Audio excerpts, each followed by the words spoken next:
आज इस वीडियो में हम ये देखेंगे कि सेट्स होता क्या है, सेट की डेफिनेशन क्या होती है, सेट के टाइप्स क्या होते हैं, सेट को हम रिप्रेजेंट कैसे करते हैं और सेट के ऑपरेशन क्या क्या ऑपरेशन हम इस पर परफॉर्म कर सकते हैं और एप्लीकेशन ऑफ सेट्स क्या होता है। तो ये वीडियो उन लोगों के लिए, उन स्टूडेंट्स के लिए बहुत ज़्यादा बेनिफिशियल होगी जो कॉलेज स्टूडेंट्स हैं, क्योंकि कॉलेज में एक पूरी यूनिट सेट के ऊपर होती है जो एग्जाम में हमारे आती है। तो सबसे पहले हम डेफिनेशन पढ़ते हैं। सेट की डेफिनेशन क्या होती है?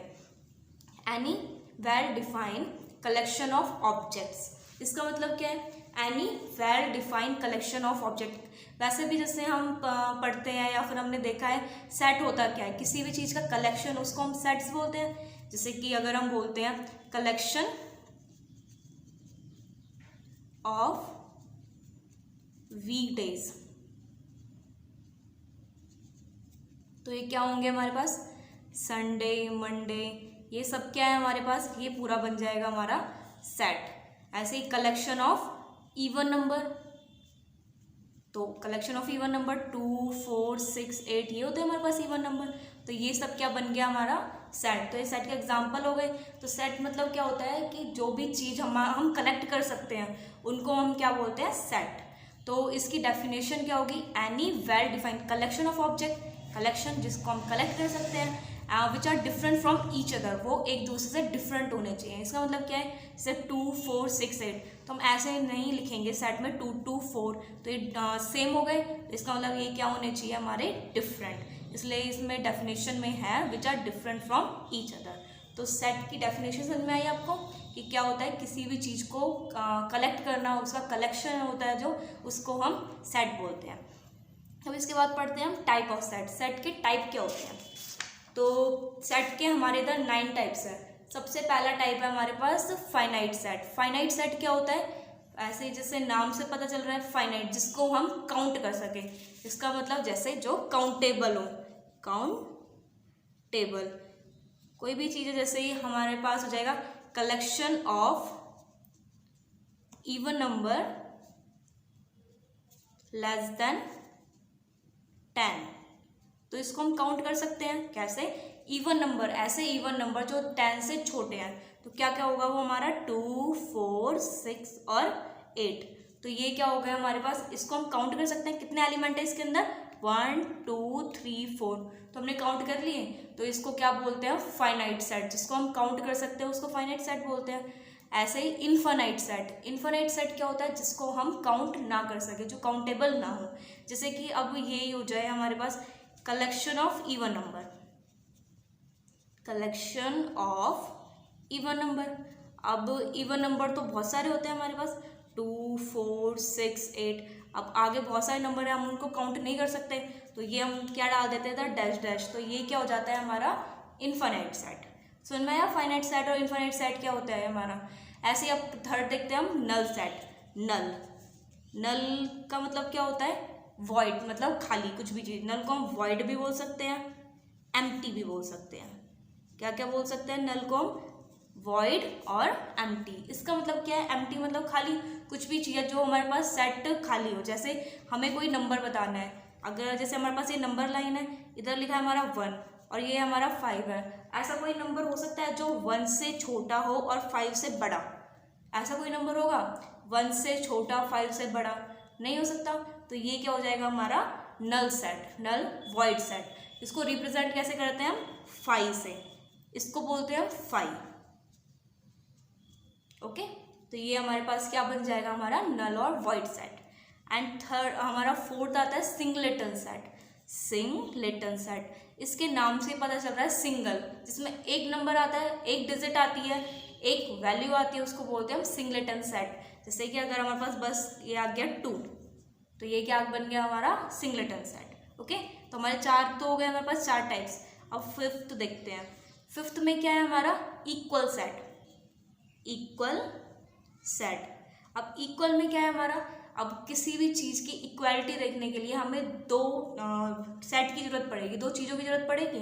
तो इसके लिए हमें एक सेट ए लेना होगा, एक सेट बी लेना होगा। अब जैसे ए हमारा जो सेट है उसमें 1, 2, 3, 4 एलिमेंट्स हैं। बी सेट है, इसमें हमारे 4 एलिमेंट्स हैं, बस ये आगे पीछे लिखे हुए हैं। तो ये हमारे पास इक्वल है। देखते हैं, पहले 1 चेक करते हैं। 1 इसमें है, हाँ है। 2 3 4। अगर हमारे ये चारों एलिमेंट हैं इसमें प्रेजेंट तो A is equals to B. तो ये क्या हो गया हमारा इक्वल सेट। अब नेक्स्ट करेंगे हम इक्विवेलेंट सेट। इक्विवेलेंट सेट क्या होता है हमारा, ये इक्वल सेट और इक्विवेलेंट सेट में डिफरेंस बहुत आता है कि इक्वल सेट और इक्विवेलेंट सेट में डिफरेंस क्या है। इसमें एक माइनर सा डिफरेंस है 6। इक्विवेलेंट सेट में क्या हमारा, जैसे कि ए गिवन है हमारा 1 2 3 4 और बी गिवन है हमारा ABCD ABCD। अब इसमें हमारा ए और बी इक्वल है, कोई ए और बी इक्वल नहीं है क्योंकि इसमें 1 2 3 4 नहीं आ रहा, तो A is not equals to B. Okay, और इक्वलेंट का साइन होता है ट्रिपल बार इक्वल्स, ये लगाते हैं हम, और इक्वल का साइन ऐसे होता है। ओके, अब इक्वलेंट है इसका, इक्वलेंट है मतलब क्या है, इसमें नंबर ऑफ एलिमेंट इक्वल होने चाहिए। नंबर ऑफ एलिमेंट मीन्स इसमें कितने एलिमेंट है, काउंट करेंगे तो 1 2 3 4 4 एलिमेंट्स हैं, और इसमें कितने हैं 1 2 3 4, इसमें भी 4 एलिमेंट्स हैं। तो जिसमें नंबर ऑफ एलिमेंट्स इक्वल होते हैं उसको बोलते हैं हम इक्विवेलेंट सेट। जैसे कि अब हमारा क्वेश्चन कुछ और आ जाए, जैसे ए गिवन है हमें 4 5 और बी गिवन है हमें 5 4। अब वो देखते हैं हमें इक्वल और इक्वलेंट है, A is equals to B, equal तो है हमारे पास और इक्वलेंट भी है, तो इसको ये वाला सेट क्या होगा हमारा, इक्वल भी होगा इक्वलेंट भी होगा। तो समझ में आ गया होगा आपको डिफरेंस क्या होता है और इसको रिप्रेजेंट कैसे करते हैं, लिखते कैसे हैं।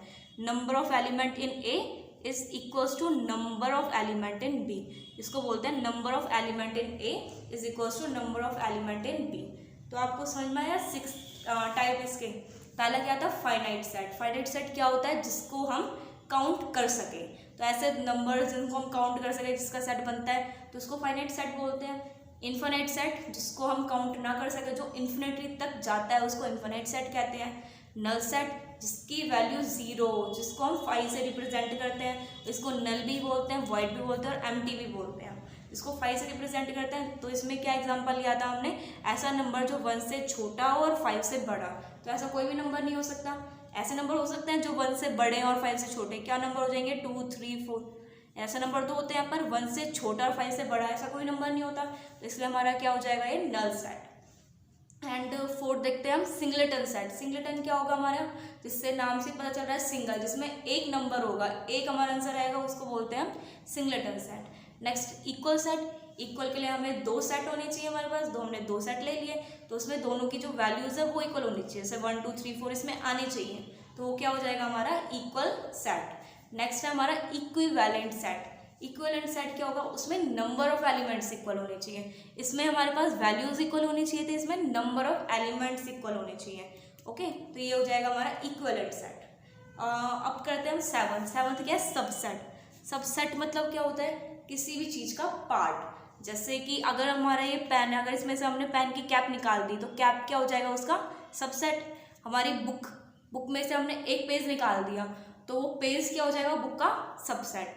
अब ये हमारा पेज है, इसमें से हमने थोड़ा सा पार्ट इसमें से कट कर दिया तो वो पार्ट उसका क्या हो जाएगा, सबसेट। अब इसको हम एग्जांपल्स लेके देखते हैं।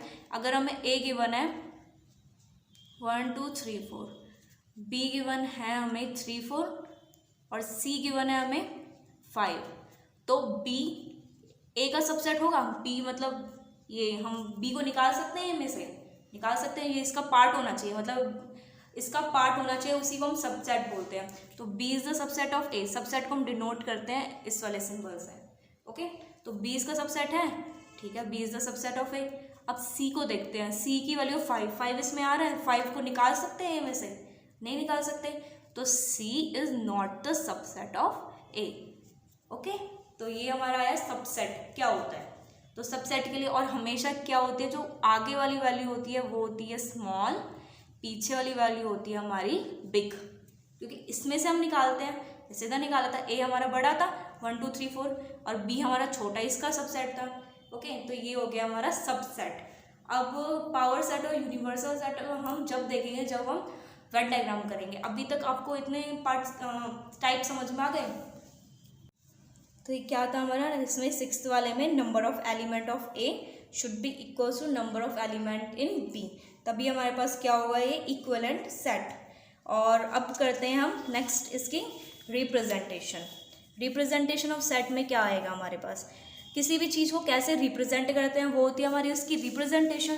तो टैबुलर फॉर्म और सेट बिल्डर फॉर्म, सेट को हम दो टाइप से रिप्रेजेंट करते हैं, एक होती है हमारी टैबुलर फॉर्म और एक होती है हमारी सेट बिल्डर। तो टैबुलर फॉर्म क्या होती है, टैबुलर फॉर्म अभी तक जो हम क्वेश्चंस कर रहे थे वो हम टैबुलर फॉर्म से ही कर रहे थे, जो हमने पढ़ा था अभी तक। कैसे, जैसे अगर हमारे पास आया सेट ऑफ इवन नंबर, तो ये क्या होगी हमारे पास, सेट ऑफ इवन नंबर क्या लिखेंगे, लेस देन 10, तो ये होंगे हमारे 2 4 6 8, ऐसे लिखते थे हम। तो इस वाली फॉर्म को बोलते हैं हम टैबुलर फॉर्म, सिंपल है हमारी। और सेकंड, अगर इसी को हमें सेट बिल्डर फॉर्म में रिप्रेजेंट करना है तो हम कैसे करेंगे, इसके लिए आपको इसको 3 पार्ट में डिवाइड करना होगा। सबसे पहले लिखना है x ratio x is equals to n. N में क्या लिखेंगे अभी हम बात करेंगे, पहला तो पार्ट ये हो गया एक्स रेशियो एक्स, ओके। और इसको हम ऐसे भी लिख सकते हैं, रेशियो मतलब अपॉन होता है, एक्स अपॉन एक्स भी लिख सकते हैं। और इधर n belongs to natural number, एक ये हमेशा लिखना है, ये किससे बिलोंग कर रहा है, और एक इसकी लिमिट लिखनी है हमें, एन की वैल्यू लेस देन कितनी है हमारी, तो एन इज लेस देन जो भी हमारे पास लिमिट होगी इसकी बाउंड्री तक। तो अभी इसी क्वेश्चन को करते हैं इसी से। अब हमें क्या लिखना है, x ratio x is equals to n, n belongs to natural number, n is less than it boundary, जो भी हमारी बाउंड्री होगी वो लिखनी है हमें। तो क्या आएगी हमारे पास, अब 2 4 6 8 को कैसे लिखेंगे, x ratio x is equals to 2n, जिसकी टेबल बनती है हम वो लिखते हैं। अगर हमारा 5 10 15 20 होता तो हम 5n लिखते हैं, जिसकी टेबल बनती है। 4 8 12 20 होता तो 4n लिखते हैं। ऐसे इधर क्या लिखा हमने 2n। अब n की value, n belongs to natural number, okay, एक हमारा ये हो गया थर्ड पार्ट।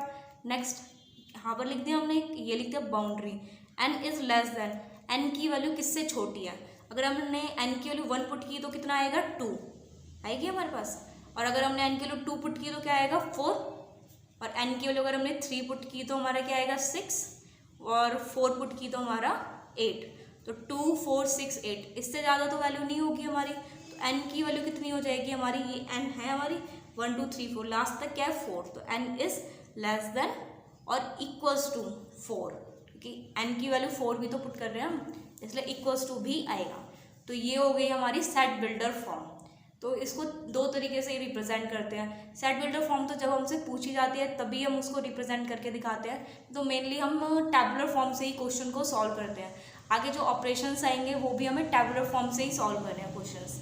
ओके, आपको समझ में आ गया होगा। अभी तक हमने क्या क्या पढ़ा है, सबसे पहले तो हमने पढ़ा है कि सेट होता क्या है। एक बार हम देख लेते हैं, थोड़ा सा ओवरव्यू कर देते हैं। सेट होता क्या है, आपको किसी भी चीज़ का कलेक्शन उसको सेट बोलते हैं, और वो क्या होने चाहिए, डिफरेंट होने चाहिए, उसको हम सेट बोलते हैं। अच्छा, इससे पहले मैं आपको थोड़ा सा नंबर्स के बारे में बता देती हूँ, क्योंकि इसमें जो क्वेश्चंस आते हैं बच्चों को उनको नंबर्स में बहुत डाउट होता है। सबसे पहले जो भी हमारे पास इवन नंबर क्या होते हैं पता है ना आपको, इवन नंबर तो 2 4 6 8 ये वाले हमारे इवन नंबर्स हैं। ऑड नंबर्स क्या होते हैं, 1 3 और 5, ऐसे जो भी आगे नंबर्स आएंगे हमारे ऑड नंबर होंगे।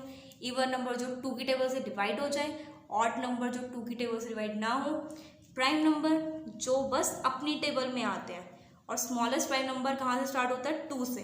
2 अपनी टेबल में आता है, 3 5 7, नेक्स्ट 11, 9 नहीं लिखेंगे क्योंकि 9 3 की टेबल में आता है। ऐसे जो अपनी टेबल में आते हैं उनको प्राइम नंबर बोलते हैं। और हमारे इंटीजर्स क्या होते हैं, इंटीजर्स होते हैं हमारे, इसमें पॉजिटिव इंटीजर भी होते हैं, नेगेटिव इंटीजर भी होते हैं। जो भी हमारे पास नंबर लाइन है इधर, इसमें नेगेटिव इंटीजर पॉजिटिव तो इधर आएंगे हमारे इंटीजर, और नेगेटिव हमारे इंटीजर इधर आएंगे। तो ये हो कहेंगे हमारे इंटीजर, और इंटीजर को रिप्रेजेंट किससे करते हैं, z से। ओके, ऐसे रैशनल नंबर क्या होते हैं हमारे, जिसको हम p/q के फॉर्म में लिख सकते हैं, जैसे 2/3, ये सब होते हैं रैशनल नंबर होते हैं। और इरेशनल वो ऐसे होते हैं जिसको हम नहीं लिख सकते, वो आगे ज़्यादा इंपॉर्टेंट नहीं है हमारे। एक बस ये इंपॉर्टेंट है, रियल नंबर क्या होते हैं हमारे, रियल नंबर होते हैं हमारे जितने भी सारे नंबर्स हैं उसको हम रियल नंबर बोलते हैं, वो चाहे इवन नंबर हो, ऑड, प्राइम, इंटीजर, कोई भी नंबर हो, रैशनल इरेशनल, सबको रियल नंबर बोलते हैं। रियल नंबर को रिप्रेजेंट करते हैं आर से, ओके। और एक और है नेचुरल नंबर। नेचुरल नंबर क्या होता है हमारा, इसको रिप्रेजेंट करते हैं एन से, और ये क्या होते हैं, हमेशा पॉजिटिव होते हैं हमारे। कैसे होते हैं, हमेशा पॉजिटिव। जो नंबर लाइन होती है ना 0, तो स्टार्ट हमेशा 1 से होते हैं हमारे, 1 से लेके इन्फिनिटी तक ये सारे हमारे पास क्या हो जाएंगे, नेचुरल नंबर। और होल नंबर होंगे हमारे, एक लास्ट होल नंबर, वो बस 0 से स्टार्ट होंगे, 0 टू इन्फिनिटी, ओके। तो हमने क्या क्या पढ़ा, इवन नंबर 2 4 6 8 जो 2 की टेबल से डिवाइड हो जाते हैं। ऑड नंबर जो 2 की टेबल से डिवाइड नहीं होते। प्राइम नंबर जो बस अपनी टेबल में आते हैं, और स्मॉलेस्ट प्राइम नंबर होता है हमारा 2। इंटीजर, तो सारे जो नंबर्स होते हैं वो हमारे इंटीजर्स होते हैं, नेगेटिव और पॉजिटिव, इसमें अपॉन वाली वैल्यूज नहीं आती इंटीजर्स में। रैशनल नंबर क्या होता है, जिसमें अपॉन वाली वैल्यू आती है। इरेशनल नंबर क्या होते हैं, जिसमें हमारी अपॉन वाली वैल्यू नहीं आती, जिसको हम पी अपॉन क्यू के फॉर्म में नहीं लिख सकते। रियल नंबर, जितने भी सारे नंबर्स हैं उनको हम रियल नंबर बोलते हैं। और नेचुरल नंबर क्या होते हैं हमारे, 1 से स्टार्ट होते हैं और इन्फिनिटी तक जाते हैं। और होल नंबर क्या होते हैं, वो जो 0 से स्टार्ट होते हैं और इन्फिनिटी तक जाते हैं। तो ये हमारे नंबर्स हैं, ये क्वेश्चंस में आते हैं, क्वेश्चंस में यूज होते हैं। अब हमने इसमें टाइपों में आगे तो समझ में, फाइनाइट, इनफाइनाइट, नल, सिंगलेटन, इक्वल सेट, ये हमारे इसके टाइप्स हैं। और इसको रिप्रेजेंट कैसे करते हैं हम, रिप्रेजेंटेशन भी पढ़ लिया हमने कि टैबुलर फॉर्म होती है, सेट बिल्डर फॉर्म होती है। इसको टैबुलर फॉर्म सिंपल, और सेट बिल्डर फॉर्म में हमारे 3 पार्ट होते हैं, उसको हम ऐसे लिखते हैं, ओके। अब नेक्स्ट पढ़ते हैं हम इसके ऑपरेशन ऑफ सेट्स, जो मेनली एग्जाम में आते ही हैं। ऑपरेशन क्या होते हैं हमारे, किसी भी जैसे एडिशन, सब्ट्रैक्शन, नॉर्मल जो होते हैं उसको ऑपरेशन कहते हैं अलजेब्रा में हमारे। तो सेट में ऑपरेशन जो होते हैं उसको बोलते हैं हम यूनियन, इंटरसेक्शन, डिफरेंस, कॉम्प्लीमेंट। तो यूनियन सबसे पहले पढ़ते हैं हम यूनियन, सबसे ईजी इसमें यही पार्ट है हमारा। ऑपरेशन कैसे करते हैं हम इनका, यूनियन को रिप्रेजेंट करते हैं यू से, जैसे नाम है यूनियन। इंटरसेक्शन को इससे, और डिफरेंस को इससे, और कॉम्प्लीमेंट है जिससे कि हम इधर कॉम्प्लीमेंट लगा देते हैं, डैश, ए डैश, इसको बोलते हैं हम कॉम्प्लीमेंट। तो स्टार्ट करते हैं हम, यूनियन, इंटरसेक्शन, डिफरेंस, कॉम्प्लीमेंट, ये हमारे क्या होते हैं, इसको एक एग्जांपल से हम समझेंगे। जैसे कि अगर हमें ए गिवन है हमारा 1 2 3 4, और बी गिवन है हमें 3 4 5 और 6, हमें क्या फाइंड आउट करना है, यूनियन। यूनियन का मतलब क्या होता है, ये सारी वैल्यूज़ लिखेंगे हम, जो कॉमन है उसको 1 टाइम लिखेंगे। क्या है इसका मतलब, A union B is equals to 1 2 3 4 5 6। तो पहले तो हमने ए की सारी वैल्यूज़ लिख दी, इनमें कॉमन क्या है 3 और 4, बस उसको 1 टाइम लिखेंगे हम। क्या है हमारा, ए इंटरसेक्शन बी का whole complement is equals to A का, कैसे लिखेंगे, ए इंटरसेक्शन बी का whole complement is equals to A का कॉम्प्लीमेंट। यहाँ से अगर जैसे ब्रैकेट ओपन करेंगे, इसका कॉम्प्लीमेंट, इंटरसेक्शन का कॉम्प्लीमेंट होगा यूनियन, और बी का कॉम्प्लीमेंट, ये आ गया हमारे पास फर्स्ट। नेक्स्ट अगर हमारे पास ए यूनियन बी का कॉम्प्लीमेंट क्या होगा, ए कॉम्प्लीमेंट यूनियन का हो जाएगा इंटरसेक्शन बी का कॉम्प्लीमेंट। ये होता है हमारा डी मॉर्गन्स लॉ। अब हमारा बचा है लास्ट टॉपिक। लास्ट टॉपिक क्या है हमारा, application of sets. Application means जो हम रियल टाइम सेट को कहाँ पर यूज़ करते हैं, कैसे हम इसको इम्प्लीमेंट करते हैं अपनी रियल लाइफ में, तो उसको एप्लीकेशन बोलते हैं। इसको करने के लिए बस हमारा एक फॉर्मूला है, n of A union B is equals to N of A plus n of B minus n of intersection B. अब इस फॉर्मूले को हम कैसे यूज़ करेंगे, ये फॉर्मूला थोड़ा सा कॉम्प्लिकेटेड लग रहा होगा, तो हम इसको ईजिली करने की कोशिश करते हैं। तो क्या करेंगे हम इसमें, जैसे हम अपनी तरफ से पहले एक सिंपल सा क्वेश्चन लेते हैं। हमें गिवन है एन ऑफ ए गिवन है 20, एन ऑफ बी गिवन है हमें 30, n of A intersection B given है हमें 10, और A union B find out करना है। तो हम फाइंड आउट कर सकते हैं, ये हमारे पास फॉर्मूला है। इसमें हमें मतलब हमारे पास 4 चीज़ें हैं, यूनियन, ए, बी और इंटरसेक्शन। तो इसमें हमें 3 चीज़ें तो गिवन है, एक फाइंड आउट करनी है, तो हम सिंपल इसमें पुट करेंगे N of A union B is equals to N of A, इसकी जगह पर लिख दिया 20, बी की प्लेस पे लिख दिया 30 माइनस 10, तो हमारा आ गया 50 माइनस 10 इज इक्वल्स टू 40। ऐसे हमारे पास कुछ भी वैल्यू है इसमें तो हम निकाल सकते हैं सिंपली, जैसे कि अगर हमें ए गिवन ना हो, बी इंटरसेक्शन और यूनियन गिवन है तो ए फाइंड आउट कर सकते हैं, बस इस फॉर्मूले में पुट करो और वैल्यू आ जाएगी हमारी। अब जैसे कि क्वेश्चंस हमारे इस टाइप के आते हैं, क्या है हमारा question, in a group 50 people speak French, 20 speak Spanish and 10 speak both. तो हमें क्या फाइंड आउट करना है, how many speak at least one of these 2 languages. तो जो हमारा फ्रेंच, मतलब ये क्या हो जाएगा हमारा एन ऑफ ए, कितने लोग हैं जो फ्रेंच बोल सकते हैं, 50 लोग फ्रेंच बोल सकते हैं, और 20 हैं जो हमारे स्पेनिश बोल सकते हैं, और बोथ जो हमारा कॉमन होता है उसको बोलते हैं हम इंटरसेक्शन, और ए इंटरसेक्शन बी गिवन है हमें कितना 10, और हमें फाइंड आउट करना है यूनियन। तो ये हमारा क्वेश्चन जो भी हमने किया था सेम ऐसे ही हो गया, कर सकते हैं हम फाइंड आउट। तो ऐसे ही हम इसको एन ऑफ ए भी लिख सकते हैं, एन ऑफ एफ भी लिख सकते हैं, ये हमारी मर्जी, हम इसको कैसे रिप्रेजेंट करें। तो एप्लीकेशन ऑफ सेट में ऐसे ही क्वेश्चन आएंगे हमारे, बस थोड़ा सा घुमा के देंगे, जैसे कि कभी हमें इसकी वैल्यू दे देंगे, इसकी दे देंगे, इसकी नहीं देंगे इंटरसेक्शन की, और यूनियन की दे देंगे, तो हमें इंटरसेक्शन फाइंड आउट करना है। हमें पता कैसे चलेगा कि हमें इंटरसेक्शन फाइंड आउट करना है, जब भी हमें बोथ गिवन ना हो, बोथ वाला होता है हमारा इंटरसेक्शन, और कभी भी एट लीस्ट लिखा है तो इसका वाला हमें फाइंड आउट करना है यूनियन। ओके, तो ये हमें यूनियन फाइंड आउट करना है, अगर बोथ है तो हमें इंटरसेक्शन फाइंड आउट करना है। ओके, तो ऐसे हमारे सारे टॉपिक्स हमने कवर कर रहे हैं, मेनली हमारे यही टॉपिक्स हैं जो एग्जाम में। नेक्स्ट है हमारा इंटरसेक्शन। इंटरसेक्शन में क्या होता है, इंटरसेक्शन को हम डिनोट करते हैं A intersection B, this type, और इसमें क्या लिखते हैं हम, जो कॉमन है, जो कॉमन होता है वो हमारा इंटरसेक्शन पार्ट होता है। तो ए इंटरसेक्शन बी में से कॉमन क्या है, 3 और 4, तो 3 4 ये हमारा क्या है इंटरसेक्शन। सेट को रिप्रेजेंट हमेशा हम कर्ली ब्रेसेस में ही करते हैं, तो इंटरसेक्शन बी ये होगा हमारा।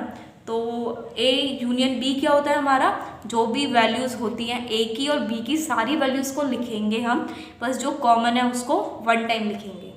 ए इंटरसेक्शन बी क्या होता है हमारा, ए इंटरसेक्शन बी में हम सारी जो कॉमन है ए और बी में से उसको लिखेंगे, वो क्या बन जाएगा हमारा इंटरसेक्शन वाला पार्ट। नेक्स्ट है हमारा डिफरेंस। डिफरेंस क्या होगा हमारा, इसको रिप्रेजेंट करते हैं माइनस से। ओके, तो ए डिफरेंस में हम ए माइनस बी निकालेंगे और बी माइनस ए निकालेंगे। अब इन दोनों में क्या डिफरेंस है, ए माइनस बी में क्या करेंगे, इधर हमारा क्वेश्चन है जैसे 1 2 3 4, इसमें हम ए 1 2 3 4 ए की तो सारी वैल्यूज़ लिख देंगे, जो इनमें कॉमन है उसको कट कर देंगे। इनमें कॉमन क्या था 3 और 4 ए और बी में से, तो इसको कट कर दिया तो हमारा आंसर आ गया 1 2।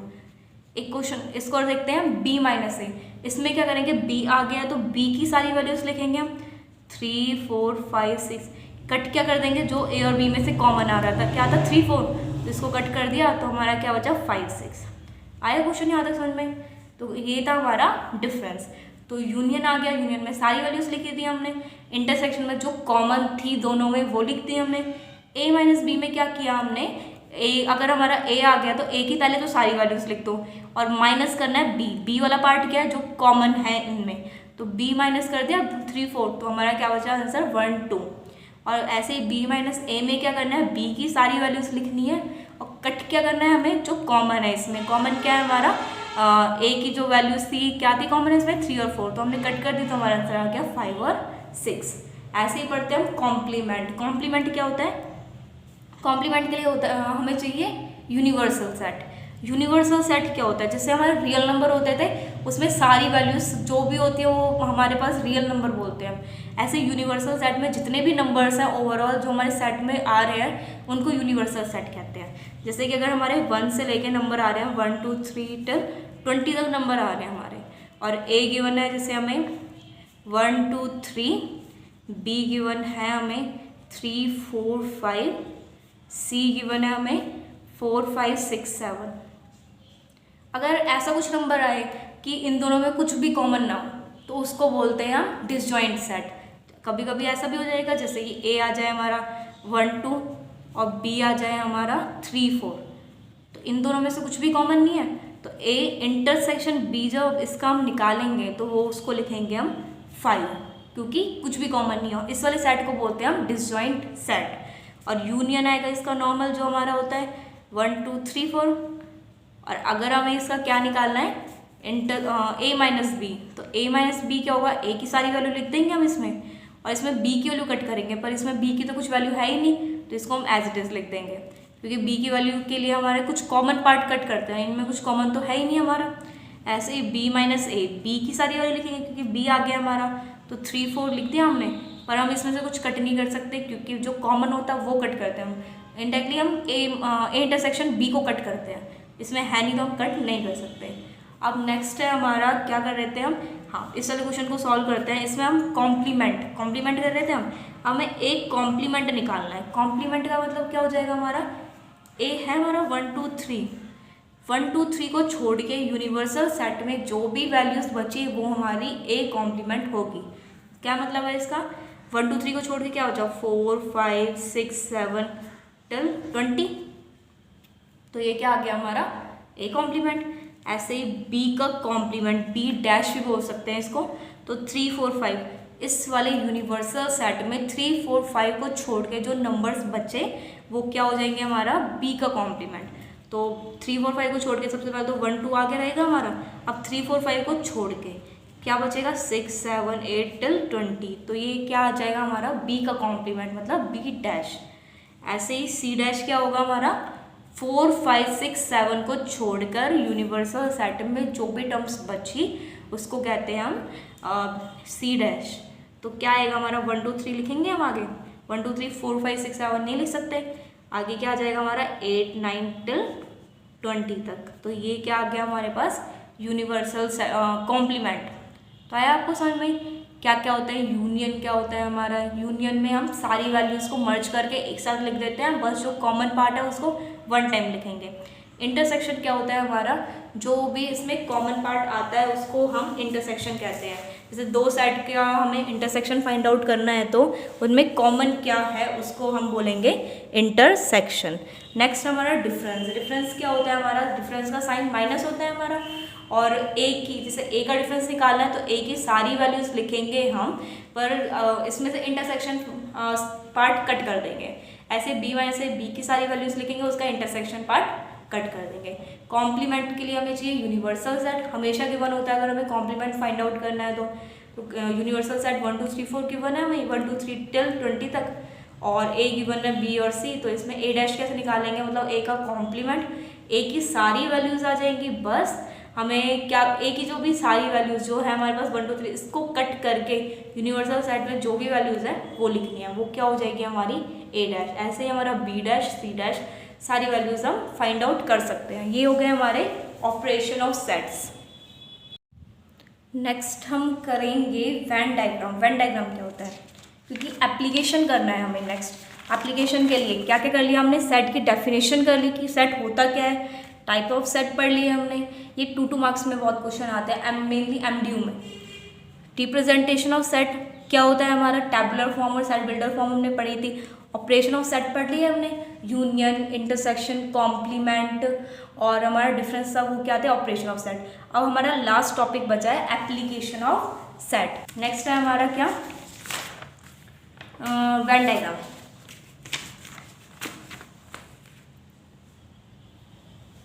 वेन डायग्राम में क्या है हमारा, जिससे कि ए हमें गिवन है, ए सेट गिवन है और बी सेट गिवन है, हमें फाइंड आउट करना है उसका यूनियन। यूनियन क्या होगा हमारा, ये हमारा ए है, ये हमारा बी। यूनियन पार्ट को हमें शेड करना है, शेड मतलब ये हो गया हमारा ए यूनियन बी, क्योंकि इसमें ए की भी सारी वैल्यूज आनी चाहिए और बी की भी सारी वैल्यूज आनी चाहिए, तो ये क्या हो गया हमारा ए यूनियन बी। ऐसे अगर हमें ए इंटरसेक्शन बी का वेन डायग्राम फाइंड आउट करना है, वेन डायग्राम निकालना है तो ए इंटरसेक्शन बी, इंटरसेक्शन का मतलब क्या होता था हमारा कॉमन पार्ट, और कॉमन क्या होता है हमारा यहाँ पर ये चीज़ कॉमन है ए और बी के बीच में, तो ये पार्ट हो गया हमारा A intersection B. Okay, next है हमारा A minus B. A minus B क्या होगा हमारा, ए बस ए की वैल्यू आनी चाहिए, प्योर ए होना चाहिए। तो ए आया हमारे पास, पर ए बी का कुछ पार्ट आ रहा है इसमें, ये ए है हमारा, बी है, इसमें हमें बी का पार्ट कुछ भी नहीं चाहिए, तो वो क्या हो जाएगा हमारा, फिर प्योर ए चाहिए हमें, तो ये वाला पार्ट हमारा क्या हो जाएगा, ए माइनस बी। सिंपली ये वाला पार्ट हमारा ए माइनस बी होगा। नेक्स्ट बी माइनस ए क्या होगा हमारा, बी का पार्ट होना चाहिए बस, और कुछ भी नहीं आना चाहिए। तो ये बन गया हमारे पास वेन डायग्राम। अगर डिसजॉइंट सेट का वेन डायग्राम बनाना है तो क्या होगा, इसको हम एक रेक्टेंगुलर बॉक्स में ऐसे रिप्रेजेंट करते हैं। ओके, बी माइनस ए एक डिसजॉइंट सेट। डिसजॉइंट सेट क्या होता है, जिसमें ए इंटरसेक्शन बी 5 होता है, मतलब कुछ भी कॉमन पार्ट नहीं होता।